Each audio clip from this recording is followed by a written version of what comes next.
কালু বাবা, পা দুটো আর চলে না। সারা রাত বৃষ্টিতে ভিজেছি, কিন্তু তোমরা আছো তাই ভরসা আছে। একা হলে আমি বাঁচতাম না আজ রাতে। দাদি, আপনি একটু গায়ে কাপড় জড়ান।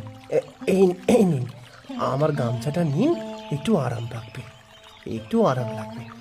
আপনাকে এইভাবে দেখলে আমার মায়ের কথা মনে পড়ে।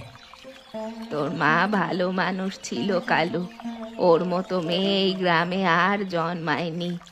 আচ্ছা শোন, আমি তো অনেক বন্যা দেখেছি জীবনে।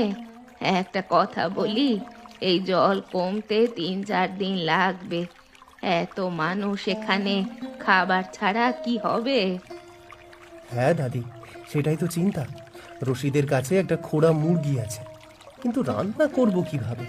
চারিদিকে ভেজা, আগুন জ্বলবে না, মাথায় কিচ্ছু আসছে না। আপনি কোনো উপায় জানেন?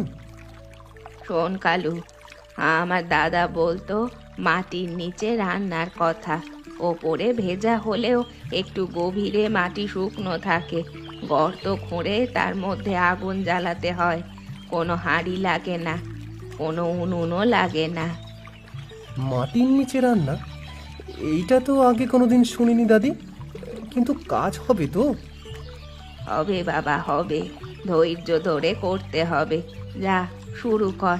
বাচ্চাগুলোর পেটে কিছু দিতে হবে তো, দেরি করিস না আর। আচ্ছা দাদি, চেষ্টা করি।